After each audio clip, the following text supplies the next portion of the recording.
to an episode of the Definitive Crusade. I'm the host, Johnny Machine Hughes. Yes, I'm back. Yes, I'm tanned. Yes, I have had a haircut. All of those things are true. Joining me this time around, it's my dynamic duo couple. It is the Freyja. Hey guys. Didn't even notice I had my haircut. I did notice. I was going to say something, but you beat me to it. So it's fine. Looks good. Before thank you. Before we get into today's show, big thank you to Josh for hosting the last show and putting everyone through their Jeopardy paces, and a big thank you also to Nem for stepping up and having a go. Yeah, and he won. Well, I wouldn't like to say what would happen if I was there. I'm just saying. Oh, you would win. Well, with my reckoning, I was pretty close. Mhm. But I'm not saying anything. I'm not No. saying. You pulled out a corker though. Huh? Was it Dr. Psycho you pulled out? Yeah, Dr. Psycho. Wow, that was very impressive. I know some random facts, like the seventh son of the seventh sons, like what, Johnny Storm or something? Yeah. Not Johnny. Yeah. Johnny Storm. Not Johnny Flip Storm. on. Not Johnny Storm. Johnny like Thunder or something like that. Yeah. I was like, the genie from the JSA. Mm. Cool. JSA makes an appearance later in one of the books we're talking about. I know. I know. I was Twice, excited. maybe. Yeah, I was too. I was indeed. All right, so we're back to normal service. Resumes. We're not going to talk a lot about SDCC because if you want to do that, go and check out Comic Crusaders for all the news on that. There is at the day this pod drops, there is a new animated movie out, Justice League Warworld. Yeah. So you'll be able to get that. It is the current standard of DC animation. I quite like the Supergirl one with Legion of Superheroes. I think you liked some of it as well. Yeah, I did. Yeah. There's also the Adventures of Superman on Adult Swim. I will not say anything about that one. Yeah, I don't think it's meme worthy, but yeah, I don't. Yeah. On that note, all right, let's get into some books. It is mini event time. Woo! More events, yay! So, up for having a screaming good time. It is this series of books. This is Night Terrors. Now, I was quite looking forward to the whole idea of this Night Terrors thing. You know, magic, darkness. I don't know. I think very much like most events, it's a bit hit and miss. But this is Night Terrors #1, written by Josh Williamson, art by Giuseppe Camuncoli, Stefano Nessi, and Casper Wynyard. Colors by Frank Martin and Casper Wynyard. Is it Troy Peters? Helps out on letters. Josh Williamson has taken over the mantle of from James Tynion and Scott Snyder for being the go-to writer for DC, it seems. Freyja, Josh Williamson made his name on the Flash before parlaying that into other books. Has he done it for you? Is this a good read? So this one, I did enjoy the art style for it. You did. It matched the tone. It kind of had like Sandman, esque qualities to it, but it kind of being a little wonky, which kind of fits because we're going with nightmares and stuff. So that worked out well. I liked seeing Deadman again. Great. I did his whole comment about Batman. He's like, "Yeah, Batman doesn't like me being in his body." I'm like, "No, who would like that?" I know. You get all sorts on the internet nowadays. I guess that's true. Someone would be into it. There's a site somewhere for everyone. Exactly. But I was like, okay, it's interesting. My only issue is this is issue #1, right? Right. So I don't like having to hunt down the prequel book, essentially, to know what the hell's going on. So I was reading this and went, wait, what? Did I miss something? Am I reading the wrong book? And I went, nope, this is issue #1. Yeah. You're right. What's going on? Was there a prequel book? It was one of the other books. They said it was like First Blood or something like that. And I'm like, okay, don't do that. Make it number one, because if I didn't find out that there was another like a prequel book, I would be like, okay, I'm not going to read this because I don't know what the hell's going on. I would put it down. The first issue is supposed to be the setup issue, guys. Yeah. Oh, you have to read this prequel book, which we didn't even freaking mention in this book. It was in like Zatanna's book or something. Yeah. And I'm like, can you guys at least like tell us which one beforehand? Yeah, like or just, make issue number one the actual first issue. Like because it just kind of throws you into this beginning fight scene with Deadman in Batman's body, which I still like. I don't know how this happened. Yeah. So I think it was just. It's like it would be like starting the last Lord of the Rings, Fellowship of the Ring, like while they're fighting the ring race on their way to Rivendell. Like, what's going on? It wouldn't make any sense. And that's kind of the downfall with this one. Yeah, I like the story, but it's not issue number one. And even though it says it's issue number one, which is just stupid in my opinion. But I did like the artwork. Like I said, it works well. And as we alluded to earlier, because I don't think many people are even going to know who this is. So at the end of the book, he goes and he resurrects Wesley Dodds. Yes. For people who don't know, he also is known as, what was it, Sandman? The Sandman. Yeah. Yes. From the original JSA run. Mm-hmm. He's the Golden Age hero, if I remember correctly. Yep. So, yeah, and his gun is a gas gun. It's very interesting. Puts people to sleep. Exactly. Yep. So I'm like, that's an interesting character to bring back, and I'm very excited to see what they're going to do with him. And I like bringing back the old school guys. Yeah. Just to give some credence to what Freyja's mentioning here, I've just looked up the reading order. So, Night Terror's First Blood #1 is the kickoff issue. Okay. Then before you get to Night Terror's #1, you should have read Night Terror's Batman #1, Night Terror's Ravager, Night Terror's the Joker, Night Terror's Poison Ivy, Night Terror's Black Adam. So that's 7 books before. Well, sorry, 6 books because there's a free comic book there. So you've got to read 6 books before you get to Night Terror's #1. And this is stupid. And I complained about this with the whole Wonder Woman one, where they were all meeting together. It was like the Tri-Wizard tournament with Wonder Woman tribes. Like, you had to read all of these different books just to know what the hell was going on. So now I'm afraid that just buying these books, they're like, well, you actually have to read this book and this book and this book, so you know what the hell's going on. I don't like that. If it kills the consistency of the story. If it's going to be 1, 2, 3, it needs to be a cohesive story. I'm not going to go hunt for all these different books, and neither is the normal reader, unlike people like Johnny who's going to go out and buy all the books, because most people no. Okay. Well, do you know what? It's funny you should bring this up, Freyja, because my local comic book shop, my local Forbidden Planet, is normally very good at this sort of stuff, in that they would have normally put away the Night Terror books for the books that I normally buy. Yeah. Right. So I walked in last week. They've just moved store and everything. There was no There was a Night Terror's Batman book on the shelf. Today I went in. There was the Robin books, the Catwoman book, the one with the hentai cover. Oh yeah, I was like, I looked at the Catwoman cover and I'm like, geez, someone's into tentacle porn. Yeah, that's a little bit. Yeah, and the book's terrible. The book is terrible. So I haven't actually. I think I've got the first. I think for my other comic book shop, the other one I'm going, I've got First Blood to read. It's in my pile to read.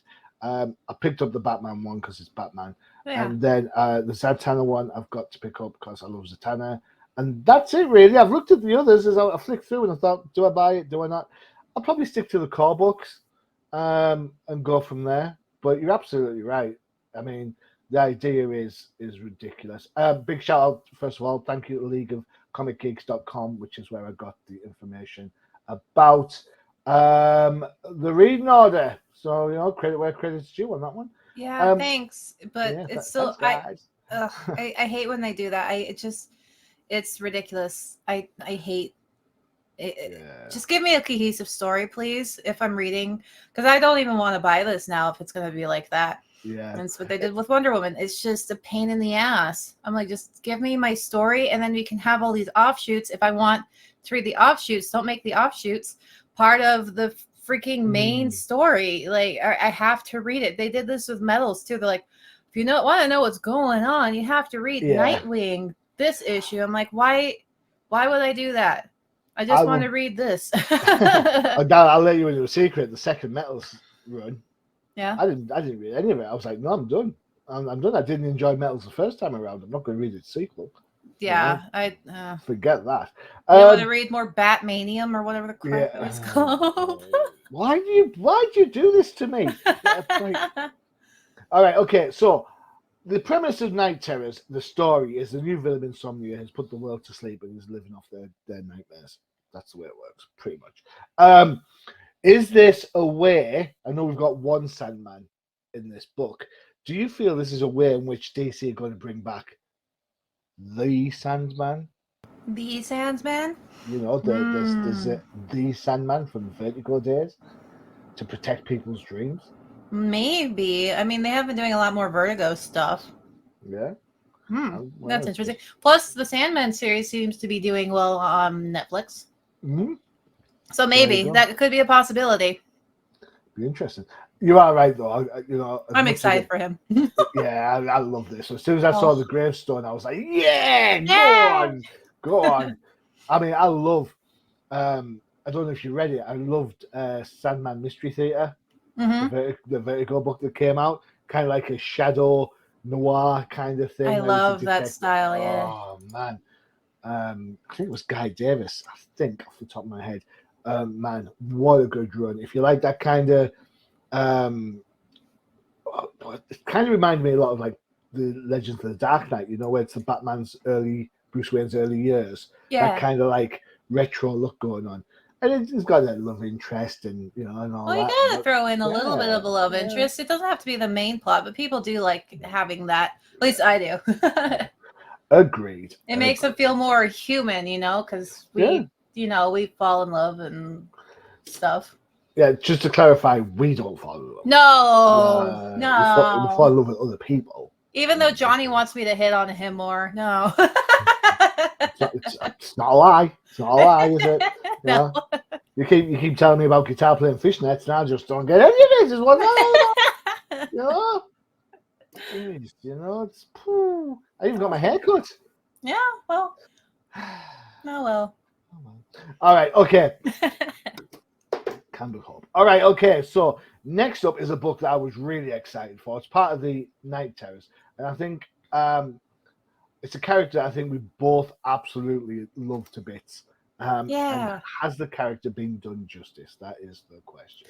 The character in question even isn't the question, which that would have been cool as well.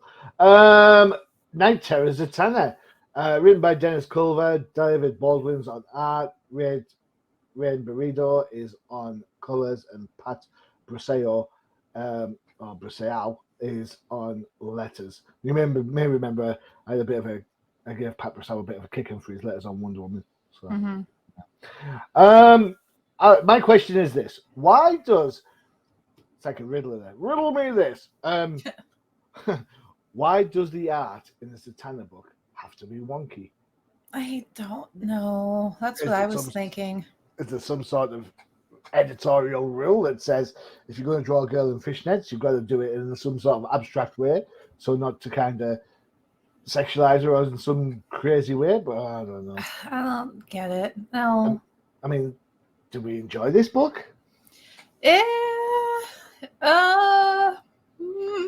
Not. Hold on. Let me get where's my Freyja rant? I feel like I'm gonna need that in a minute. I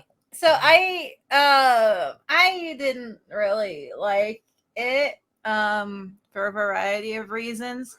One, they were doing like constantly doing wonky shit with her eyes. Like even on the cover, they have some weird. I get what they're trying to do. It's supposed to be like shock and whatever, but like she does spend a lot of time shouting in this book. Yeah, I mean, she screams a lot. Yeah. Does she think she's an Indiana Jones heroine or something? At least she's not screaming like the Temple of Doom girl. Yeah. But why is she? Anyway, like I said, just go through and you look at her eyes constantly.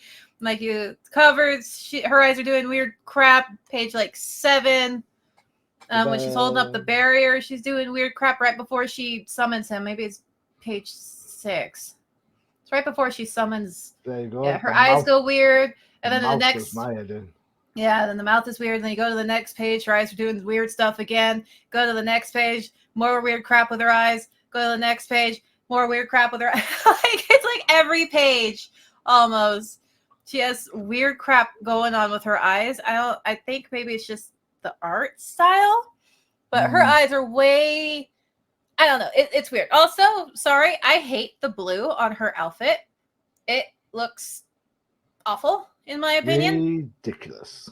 It's like powdery blue. I hate it. I hate that combo. Just stick with the white and black combo. Yeah. It's clean. It's nice.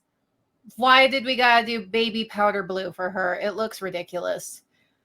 I've got a thing. Not anything. I have several things, but I wish they put her in the thigh highs again. You know, thigh high boots. Yeah, I love thigh highs. The heels, the boots here just don't work. They're just not a thing. It doesn't track at all. I don't know. Sometimes they make them look like combat boots too. I don't like the ankle boots. Thigh highs are the way to go, guys. Thigh highs have never gone out of style, so I don't know why they're going with the little ankle boots right now. 15, this bottom panel is the one where I checked out. I was like, nope. Them running. Yeah. Yeah, I don't know what's up with her body going on. That looks like a butt, and the legs are the other way around. It's like someone's twisted them around. Like, her legs all jacked up looking. Both of her legs are jacked up looking. They kind of drew her like bow-legged. Like it's not. It's just inconsistencies. I mean, look, that's a heel at the top of the page. Mm-hmm. Whether we like the kitten heel or what, or is that a kitten heel or I don't know. Yeah, I don't know what it is anyway. And yet on this one where she's running, it's a combat boot. You can clearly see it's a flat boot. Yeah, it's a combat boot. I mean, I'm not being me on this, you know. But if you're going to draw one style of whatever it is, can we not make it consistent, please? Yeah, you know, it's simple as. Can I just say I did like when her father appeared. I don't like her in it, but I like how they drew her father when he appears on her like behind her. Yeah. He looks cool. Not so much Zatanna, but he looks cool. Yeah. But it's just. There are a couple of nice Zatanna faces early on. Well, mid book. See, I agree with the book. Doesn't who did I say the artist was? Giuseppe, someone? Mm-hmm. No, David Baldwin. All right, so I don't think Mr. Baldwin has an idea of a consistent approach. She looks like she's 10 there on that panel there I've got at the bottom. And yet there's a panel, it looks like she's a manga thing. There's a panel, where is it? Where she's talking over her shoulder. There, that panel, that rocks. She looks great there. You know, she's doing the magic thing. She's got the grimace on her face because it takes effort. That rocks. Then you've got the Mr. Shouty face going on here, and it's just, I feel like, do you remember the Batgirls book? How idiosyncratic that was art-wise. At least that kept the same style throughout, right? Yeah. And if you liked it or you hated it, whatever. This is like a mismatch of different styles. Mr. Baldwin, pick one. And stick with it. You know? And if you look at like the demons were cool. Like they were cool, especially when she's showing the Rustbringer at the end. It was like that's a good shot. Like I think the last page is where it is. I've got a comment about the last page, which you're going to love. Yeah, I like. Are you ready? I worked on this all day. Are you ready? When did Cliff turn into Goldar? Make my monster grow. Since it got skewered from behind. I'm just saying. Yeah.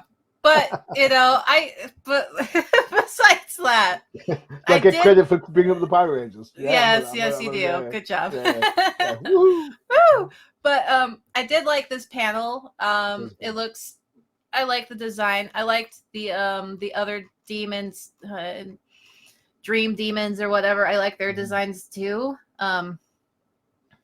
It was very, but like you said, it's just not consistent with like the other main characters. It's just not consistent. And the story, like the whole story is just them trying to get Wonder Woman and Detective Chimp to the panic room, which, let's be real, for it being in the Hall of Justice or whatever they're calling it, it kind of sucks. Like, you pull a book on the bookshelf, but then she leaves it open, and then they have to run through a maze that, even though she's a part of the JSA or the Justice League, it still attacks her in the maze. Okay. Like, the maze traps still attack her, and I'm like, what is going on? If this is supposed to protect the Justice League members, then why is it attacking her with the Justice League members? And then they go into, like, the actual panic room, and it has 2 beds. I'm like, isn't this supposed to be able to protect the Justice League? Like, who's gonna vote on like who gets the bed? And, like, it's not gonna be comfortable, because I was expecting it to be like this massive room or whatnot, because they had this massive with throw pillows and like it would actually look like a freaking room, but it looks like a prison cell. You know, and it has it's just, there's no toilet in there, there's no sink, there's no kitchen. I thought it would be like an apartment, because freaking Batman probably built it. I'm just saying that. Where was it? Let's go back. There it is. I think the people at Arkham have it better. Like, Arkham Tower. Good old Arkham Tower. Jeez. I'll use a question for you. We'll keep this Zatanna thing going. Before the end of the Justice League Dark was around, and she was wearing the kind of like the leather pants and the corset thing with the which has been like a Justice League Dark costume for a while now. I was personally looking forward to the fishnets, and when I've seen it in this book, I'm kind of thinking, I miss the Dark outfit. Yeah. Do you have a preference, or is it just the art's that bad on this? I think it's a mixture between the color, the boot choice, and the art, because like I said, the baby blue does not work well with this costume. I think it makes her look more childish, which may also go hand in hand with the art style, because you said she looks like a 10-year-old, and I'm like, yeah, that too. The fact that they made her flat-chested also does not help in this thing. I don't know why boobs are so scary, guys. Women have them. Deal with it. Like, why do you hate women? Why do you hate women so much that you have to get rid of the boobs? I don't. Like, why? Why do you got to make them look like men? Do you think men are better than women? Is that why you're making them flat-chested? Are you so afraid of the female form that or do you hate women so much that you just got to erase the female form altogether with your, oh, we don't want to sexualize women? Nah, bullshit. I'm calling them bullshit. You're just upset that women are busty. Is there some boob envy? Is there some boob envy going on with some of these writers and artists? Is that what this is? Are they flat-chested? They're afraid of big-breasted women? If I had boobs, I wouldn't leave the house. I'd just be staying with them all day. That's amazing. You know what? You raised. We joke about it, we laugh about it, but you're absolutely right. There is a validity to what you're saying. The fact is, comic book art is moving towards a state of androgyny. There is. We're going to talk about that in a little while, I think, in one of the other books. But I've said this before about different topics when it comes to sort of diversity and equality. I'm all for diversity and recognizing the differences in each other. I'm absolutely all for that. But with diversity has to come equality, and therefore you can't turn around and say everyone should be flat-chested, because that's putting down everyone that's got boobs. So that's not equality. That's disparity. Yeah. If you're going to have characters that are flat-chested, and there are plenty of flat-chested characters out there, then you've got to, by definition, have curvy women. I know women who've got curves. I know women who haven't got Mm-hmm. curves. You know, it doesn't make them any less women. It doesn't make them any less viable. These are people in my life. So, you know, you want comic books to represent life, then you've got to go with the diverse nature of that. And it's no good, I don't think, saying, oh, well, you know what, you've had curvy women for the last 8 years in comic books, so now we're doing this for another group. It doesn't work like that. No. It doesn't work like that. The comic books should reflect the society that we're in. Yeah, if you want true diversity, have flat-chested women and have busty women. Yeah, exactly right. Don't make the busty women flat. Exactly. I mean, I said this again not so long ago, but it's like, how many times do you see, you know, a range of different women singers on MTV? You know? Yeah. So, you know, if you want your comic books to resonate with real life, make them resonate. They've got to have diverse characters in there. Yeah.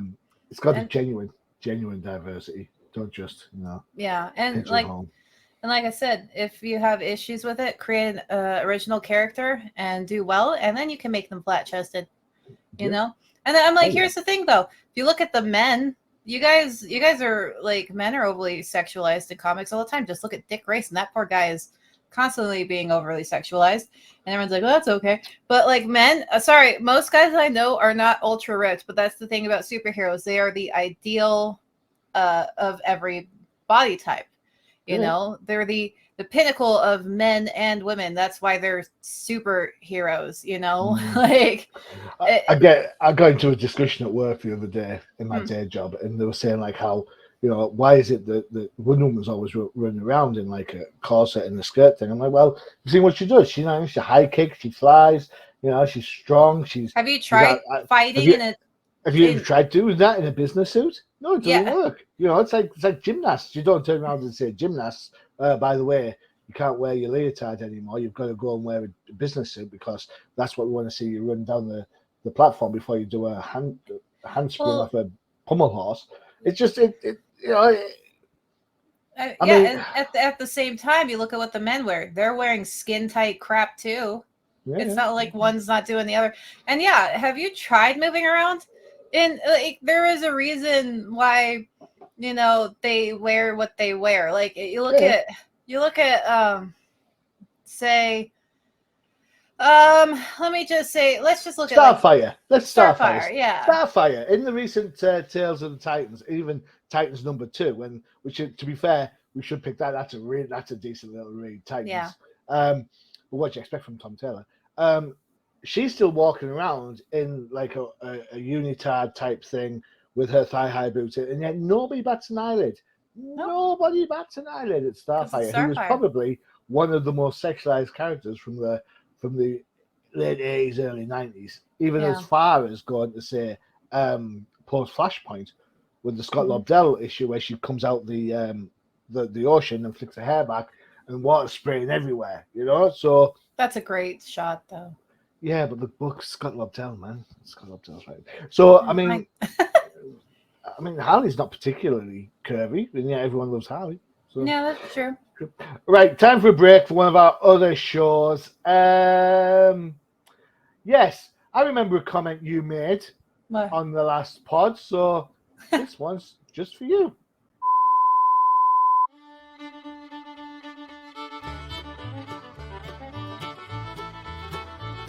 Do you want to find out what makes the professor do his happy dance? Check out the Old Timers Comic Book Show, only on UCPN.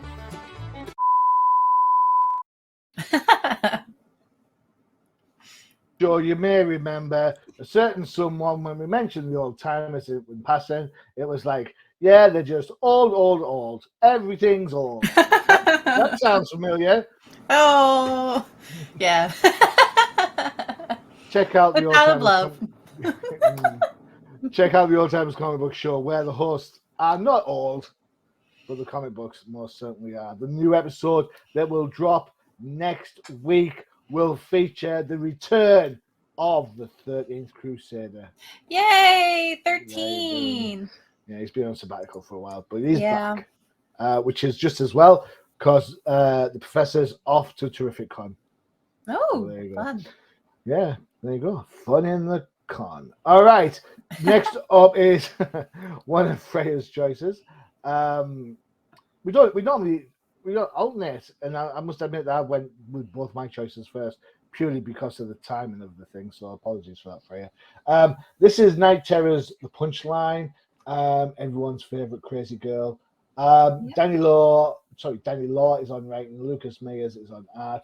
Alex Guimarães is that a silent G? Whatever. Is on colors, and Steve Wand is on letters. We want to talk about inconsistent footwear. This book. Can someone please make a decision on how high Punchline's boots should be? Are they knee? Are they calf? Are they right to the hem of a skirt? Pick a style. Freyja. So this one, okay. I do like her boots though. They're like thigh highs. I love the boots. I just wish they'd make a stance. There's a panel where I've made a note of it actually. Where is it? Page 9. I'm going to jump ahead a little bit. Page 9. Let's see. Where is page 9? Is it after the Batgirl thing? I think it is. That should be like during the. There you go. How high? How high? Yeah, that's a little bit. They're too high there. Like. Well, I mean, in the cover, they're there, the knee boots, and yet now they're up. Oh. Yeah, but for the most part, they try to keep them closer to thigh highs. But yeah, that was just ridiculously high. Even so, I'm not getting into this, but I am though. Here is you can see that the boots have got a point, and yet on the other one, the circular. Yeah. And the X and the O are supposed to be on the knees. Yes, they are. For the mass majority of it, though, they are not. So they're up on her thighs. I don't know. They her boobs look awful. They dropped the ball on that one. Also, she's like wearing a shawl thing going on. I just noticed. On that one. She's like wearing a little mini cape. It's the weirdest thing. I'm like, wait. Oh, she is. When did she start wearing a little cape? And also, where's it attached to? It's the things on her shoulder. The little black tabs, they're attached. It's attached on her shoulder, so it's like a shawl more than a cape. It's weird.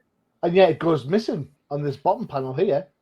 I know it's there and then it's not, and then it's there and then it's not. Well, it's still there. It just looks like her hair. It's under the backpack thing. But yeah, it's backpack. Then it shouldn't be. All right, okay. Carry on. Talk about the book. Talk about the book. Okay, so this one, I honestly, she's like, "Oh, this is real." I'm like, "Nah, girl, this is a dream. This has got to have been a dream." Because while she's fighting Batgirl, if you look at the glass, the window, it has Insomniac's face in it. Yep. And so I'm like, she has got to be dreaming. Because she also kills Batgirl. I'm like, yeah, okay. Sure, you killed Batgirl. Right. Okay. But just made ankle there for Batgirl. Didn't know ankles went that way. Yeah, it's just, and then Batgirl comes back as a zombie. Also, Batgirl, she says she's smiling like she got Joker. Yeah, see, he's right there in the window, and like, I'm like, this has got to be her dream. This can't be reality because one, she kills Batgirl. Two, Batgirl's not acting like Batgirl. Batgirl's acting weird, and then Batgirl comes back as a zombie, and somehow the Royal Flush Gang just kind of disappears while she's fighting Batgirl. Like they just full on just take off. Like they're just gone. And then she goes to the tower and the bat suits. I actually really liked. I liked the horror-esque elements to this because she walks past the suits and then they start like trying to escape and like reach for her and stuff. And then look at the shot where she's looking at the screens. Besides that, you have like zombified Batman and Robin picture in the corner. So I'm like, this has got to be a dream because like this is just too wonky. Unless of course, because I was like, I don't know if Batgirl's dead because I apparently missed 8 books at the beginning. I don't even know what's going on in this. So I'm like, it seems like because unless Barbara Gordon was, turned into a zombie off, like, in a different book or something. And I think this is a dream. I think she's a dream. It is a dream. It's a massive dream. Yeah, so I'm like, but she's like, oh, this is real. I'm like, nah, girl, this has gotta be a dream. I do appreciate how they are still continuing on with her as a character. Because I do like her. And like I said, I want them to do original characters, and I want them to stick with them so that they can build up a fan base, because I can see her becoming, because Harley Quinn, I remember Harley Quinn came out when I was a kid, and she was a TV Batman the Animated Series character creation. She's insanely popular now. I'm like, just make it, if you want a specific type of character, don't choose an already existing character and change them. Create a new character and put all your love in it, and it'll take time, but if they're a well-written character, they will build up a fan base. And I like Punchline, so I like her better than Harley. Oh, I like her better than Harley. My issue with Punchline, is that she's too inconsistent. Yeah. I would like a writer to hold on to her and write like a series or a mini series or just 12 issues just to firmly establish the character, because you had James Tynion, creator, and put her in Batman, and she was great in the Batman arc she was in. Then Mirka Andolfo did the art for the miniseries that came out, and that was different again because she was like, building into her own civilian identity. And then the thing with the Catwoman miniseries crossover, when she hung out with the Royal Flush Gang, that was crazy because she's into the Joker. She's not into the Royal Flush Gang. What happened there? And now this. And didn't she used to wear glasses? Not when she was in her costume, no. When she's out of her costume, yes. When she's just at college. But no, she takes the glasses off when she's in her Punchline outfit. So I'm going to go with, but if we go back to this book, I have to say that I enjoyed the twist in this. Yeah. I'm reading this and you think, obviously, it's Batman, and you buy into it. And I totally forgot about Batgirl, to be honest. And then, boom, it comes up, and, the Batgirl art up until she gets killed, apart from that one panel where her leg is somehow disjointed at the knee and the ankle. Yeah. Well done. It's pretty good. Yeah, I agree. I'm still not wholly sold on this Batgirl outfit, I don't think. I hate it. But it's consistent. The top half of that panel looks great, and the bottom half of the panel looks awful. But you're right, the horror element that comes into it, the insane bit here where she's like kind of just going on there, could do without this panel massively. But then it gets a little bit wonky and the horror element kicks in. And I think it follows the trend. The Zatanna book, the Zatanna book was different. It didn't get good till Goldar turned up at the end. Yeah. And Zatanna's dad, John, turned up. The horror element, right? Whereas the first half was a bit better. And walking through the cave, great. Loved this. Not the cave, through the tower. The tower. And I love the whole thing up until the point where Batgirl started getting all cyborg. Yeah, she turned into cyborg. Yeah, I didn't like that. Turned into the from Superman 3. You've seen Superman 3? I wish I hadn't. Where she gets eaten by the great computer. Yeah. No, I try to block that out. I don't mind Superman 3. It's 4 you've got to watch. 4 is the worst. There's no redeeming 4. No. So I don't understand what the purpose of that was. Of course, it's Punchline's nightmare. I would have thought Punchline's nightmare would have been something different. She's kind of winning in this. Why is that a nightmare? Well, it's how nightmares go usually. You're not usually like, the worst type of nightmares are the ones that start out as nice dreams, and then all of a sudden you're sucked into hell. Type of a Isn't thing. that called a day job? Yeah, well, that's why it's the worst nightmare of them all. That should be the next mini event. Well, they have one. They have one. The Joker's. Everyone gets a day job. DC day job. You know, well, 22 pages of Bruce Wayne falling asleep at the CEO exactly. table. Well, if you look, the Joker one is he's working at call he's working in a cubicle at the office. Where is it? It's like on the cover. It's like a day job. I was like, so, yeah. He's the running order again. So we've got a month 2 checklist. So excuse the ones we're supposed to have read by this point. You've got another 1, 2, 3, 4, 5, 6, 7, 8, 9, 11, 12, 13. 13 books before you get to this. And that's not including the ones that came out in July. Yeah. Maybe not. Maybe I'm being too harsh because those are number 2s. We'll see. I don't know how it goes. I'd be interested. I want to see something good happen. These events kind of come and go. They're willy-nilly, it's because I just don't even bother with a lot of them because I'm like, the story is gonna fall apart or something, because they always do. Yeah, and let's be honest about it.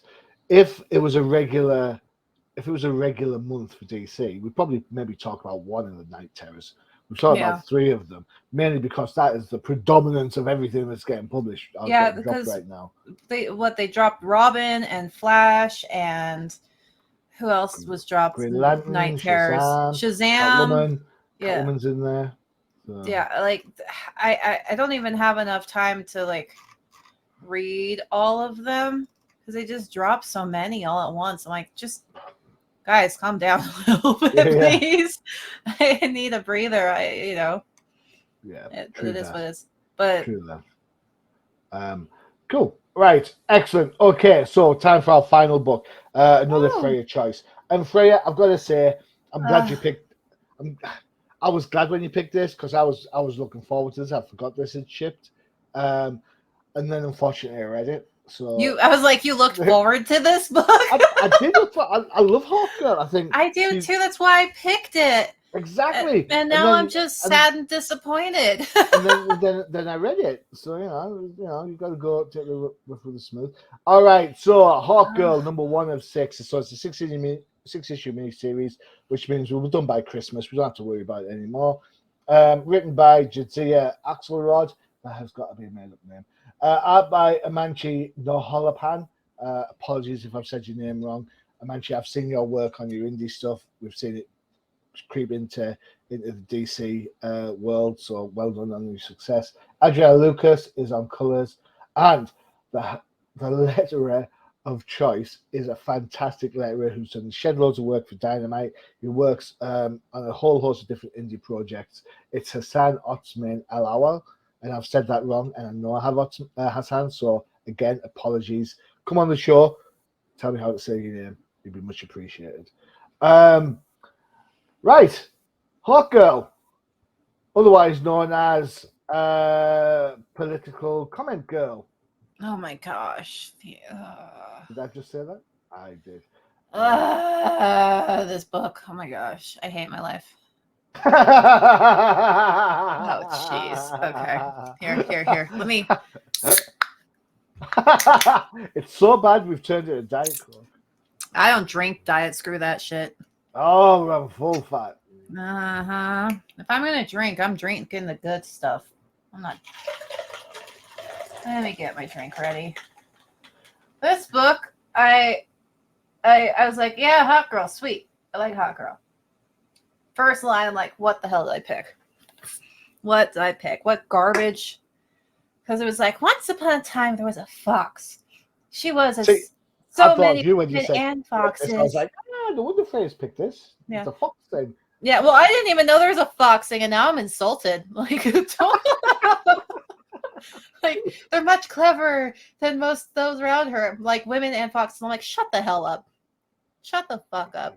Because guess what? If this woman was smart, 1, why the hell is she using a paper bag while it's raining? 2, why doesn't she have a damn umbrella? Also, why didn't she put it under her coat? She's a fucking moron. She's smart as she walks through the rain with a paper bag full of groceries. Like, you're an idiot. Oh, it was like, just, oh god, and that's so. I put my what is it, misandry? Shut up.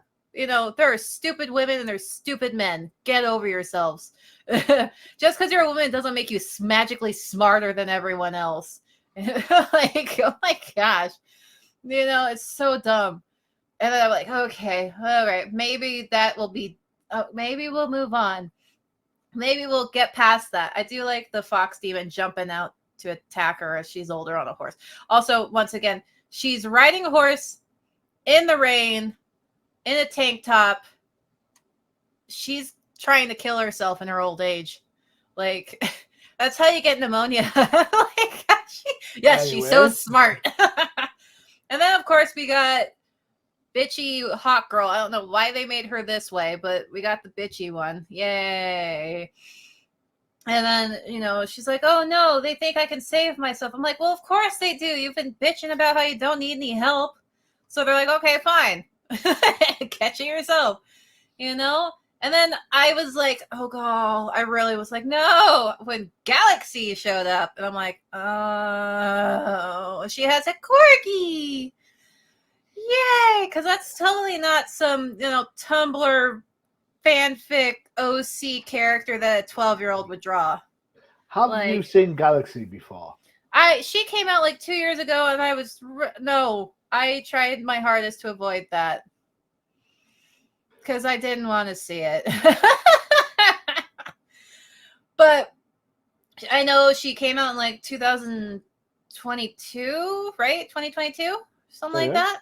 And yeah, like I said, her character design looks like something I'd see on Reddit. Like, she literally looks like a 12-year-old like OC character that they created. Like, this is something my niece would draw. Like, that's what she would.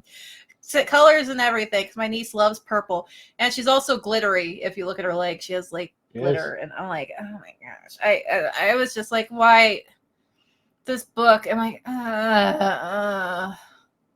why did I do this? And then they did the like, she goes and she meets her friend, and I'm like, can we stop with the ugly ass shaved side head hair? Like, I haven't seen an actual human being do that haircut in years, and it looks catch up. It looks ugly as hell. Like, you look stupid. Yeah, her friend. I'm like, what is? Nobody does this haircut. Nobody looks good with this haircut. Why are you doing this to yourself? Do you want to make yourself look ugly? Like, it's an ugly hairstyle. Nobody looks good like this, except for maybe certain dudes with certain facial features. But that's the same thing with guys with man buns. Only certain facial features could pull that crap off. And of course, they made her, you know, yeah, you know, like, oh God, another one of these. I'm like, all right. I was like halfway. I honestly, I stopped like reading when I hit Galaxy. I'm like, oh God. And then I started kind of like skipping through it. And then I saw that. I'm like, what the fuck is this book? And I went, whatever. And I just kind of like, I don't even know what happened after that. I just kind of flipped through it. Went, okay. And then I was like, yeah, this is stupid as hell. I'm like, this is a book that I wouldn't even buy this shit to be like fire kindling. Like, it is absolute trash. I'm not even going to be nice. This book is a waste of money. It is garbage on all levels. I'm not even say the art's nice because I'm so pissed off about this book. I hate this book.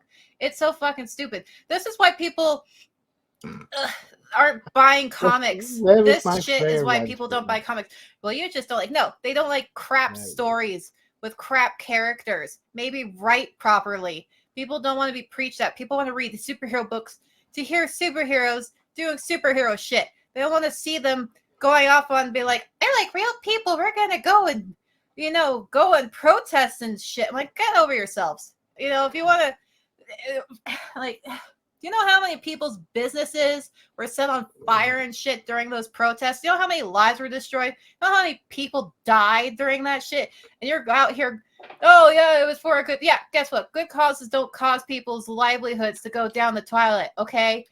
You know, if this shit didn't cause people to lose their jobs and to lose their businesses, oh, their insurance could, shut up. People don't deserve to have their crap destroyed. And guess what? It makes people turn against you when you do that shit. Okay? Right. Cool. Sorry. Excellent. No, it's all right. You know how much I love your rants. I absolutely. Well, I had to deal with that shit for like way too long. I'm like, cool. I'm all for protests and stuff. When you start destroying things, they almost set a library down that's over 100 years old. It has books that we can't ever get back, and they almost set that on fire. You know how pissed off that makes me? I love books. I would have found someone and killed them if they did that. I am so angry. Like, don't destroy historical. It's books. What did the library ever do to you? It's a library. Leave it alone. I hear what you're saying. It pissed me off. Sorry. No worries. Okay. Back to the book. Sorry, just edit. No, it's cool. No. Edit the thing out that I said because I know we'll get in trouble if that comes out. I'm sorry. All right, so here we go. So, Power Girl, yay! Inconsistent, really, and then that panel there, really. There is one redeem. I agree with everything you said about this book, absolutely. The only this galaxy reminds me very much of the character Singularity that popped up in the Captain Marvel book a couple of years ago. It's like some naive, powerful cosmic character, and stuff like this just absolutely just doesn't interest me at all. Apparently, Hawk Girl is the book that has no straight characters in it, one way or the other. Everyone has to be non-binary or into the same gender. I'm fine with that, but as I said earlier in the show, if you want to promote one, you've got to promote them all because that's how equality works. The only thing that is redeeming about this book for me, and you have to go back to Kendra's history. If you know anything about Kendra, her first appearance was in Justice Society All Stars #1, and her first, what she was trying to do, was trying to commit suicide. And that her mental strain is hinted at in this book through these panels where she's lying next to the couch.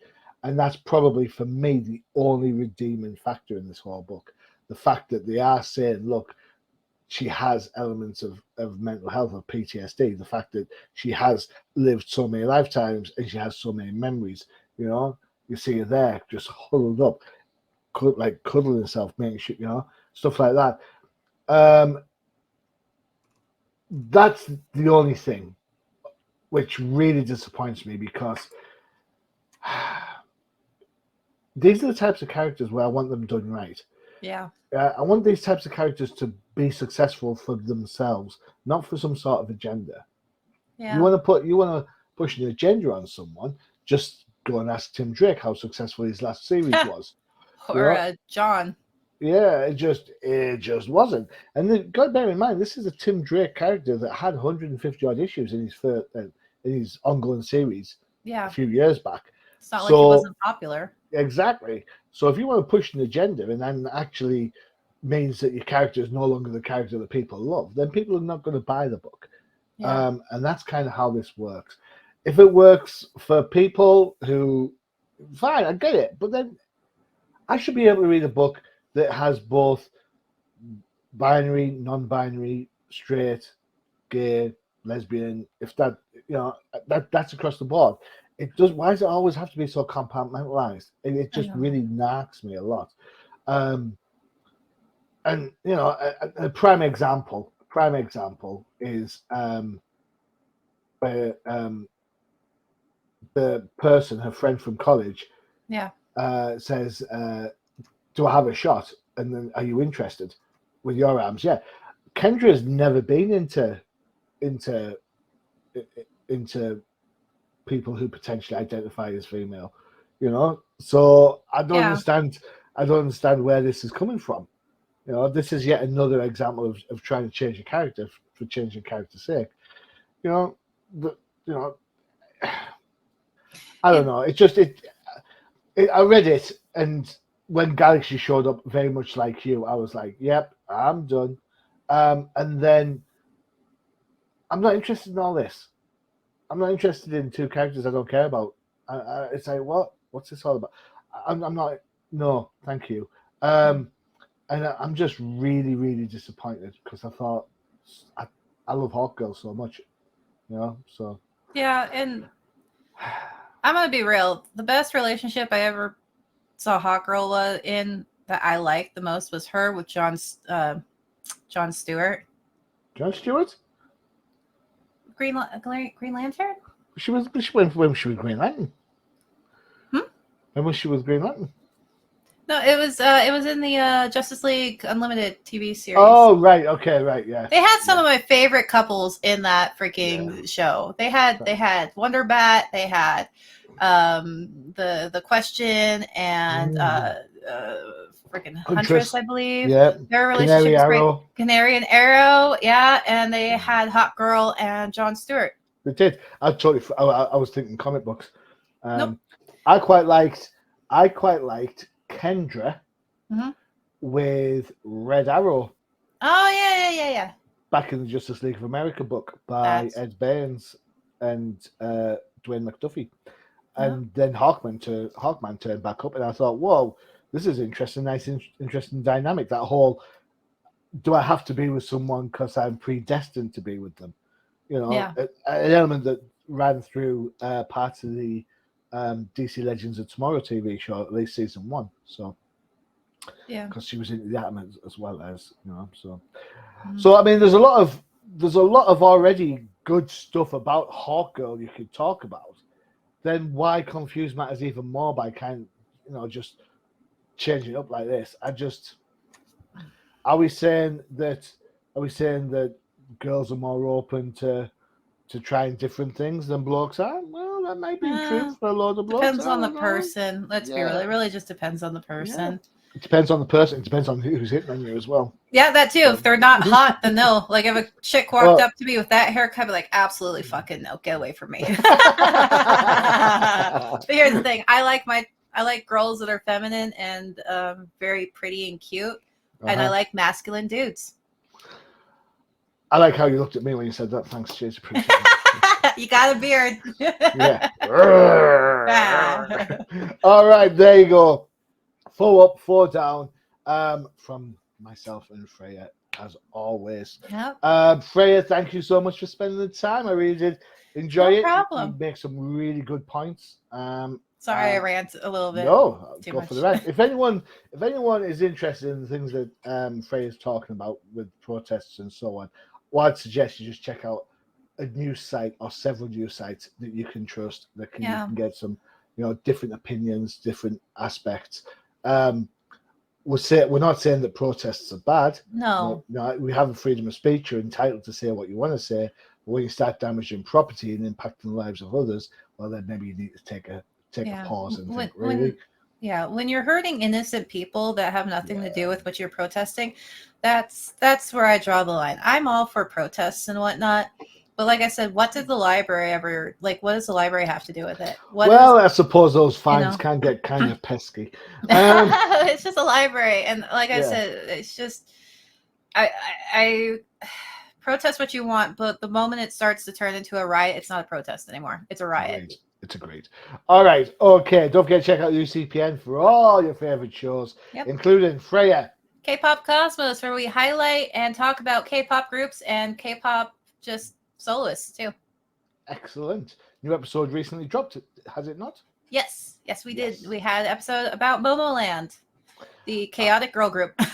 And thank you so much for posting a picture of fishnets for me. Oh, you're welcome. You're welcome. And of course, you saw the advert for earlier, the Old Timers Comic Book Show for comics from yesteryear, and our sister show that drops alternate weeks, No Prize Podcast, which will be talking about the end of Secret Invasion, along with getting ready for Captain Marvel movie in November, and they might even squeeze in a couple of comic books. You never know. What can I say? All right, there you go. We are done. Freyja, once again, thank you so much. Oh, no problem. I've been your host, Johnny Machine Hughes, and as always, adios. Bye, guys.